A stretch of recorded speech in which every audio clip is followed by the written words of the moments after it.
Grace and peace to you all. The theme for this year's annual appeal is Unbinding Love.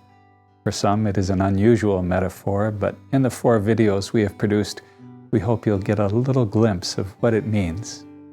When Jesus raised Lazarus back to life, Lazarus, who was still wrapped in the bandages of the dead, Jesus said to those present, "Unbind him."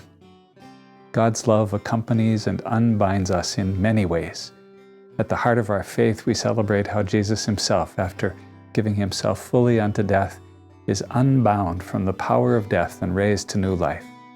Jesus shares with his disciples and with us the ministry of witnessing in our words and above all in our deeds to God's redeeming, boundless, and unbinding love in the encounters and relationships of our daily lives. My name is David Hagel, Reverend David, now that I've received this privilege of ordination to the permanent diaconate.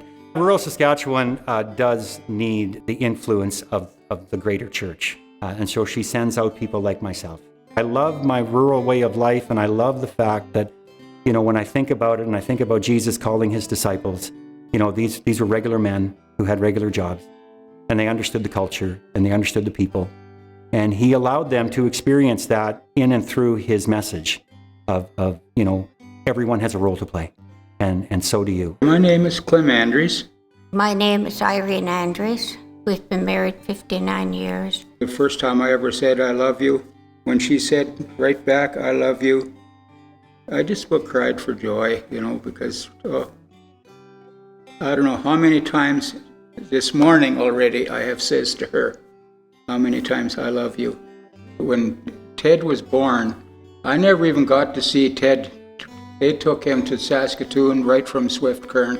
He was born with spina bifida. That is, you've got waterhead problems, you've got back problems like bowel and bladder, you've got leg problems, and he had all 3. The only child in Canada to have all 3. And the doctors told us, I think after 10 years, every day that he lives is breaking a record. By the time he died, he had 63 major operations. He lived on his own for 19 years. Then once I couldn't look after him anymore, and then he went to the Palliser, and from there to the Meadows. Like he'd complain, "Mom, it hurts. What can I do?" And being a nurse, I had some of the answers, but not. So I told God, you got to help me. Ted was a real cribbage hound. Oh, he just loved his cards. David every once in a while would show up, and of course, you have to play cribbage. And Ted would phone home and he says, "Mom, guess what? I beat David again in crib." Oh, he was so happy. I would say that David has really been a gift to us. Because just with Ted, and to me, David isn't just David. David is family. Ted and I had a really neat relationship. I've known that family my whole life, but Ted was slowly fading. And I encouraged him to just allow God to be a part of his journey. I promised him and I promised his family, I will not leave him. He needs somebody with him when he dies because he's afraid. Toward the end, I don't know what we would have done without David. Like I'd phone David, he was out at the hay flats. "David, he's not very good. I'll be there as soon as I get up." Ted told me, "I'm afraid to close my eyes, David." And I said, "Why, Ted? Why are you afraid to close your eyes?" "Because I might not wake up." And I said, "But Ted, is that a bad thing? Because you won't know. You'll have no clue you're not waking up because you're going to wake up somewhere." I think Ted, in the simplicity of just that little thing, go ahead and sleep. I'll stay here. I don't mind. I think Ted was able to find the courage he needed to. It's hard to lose a child, but we were happy that he passed away. He went through. His suffering was over. And David was with him when he died, which I am so thankful for. I'm so blessed and privileged to be a part of this. And I want to thank you, everybody.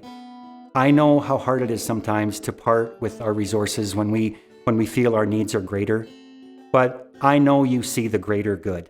I know you see the reasons why we don't keep people locked up in their poverty. We don't keep people locked up in their hunger, not just for food, their hunger for community, their hunger for understanding and knowledge. We have all that going for us in the Archdiocese.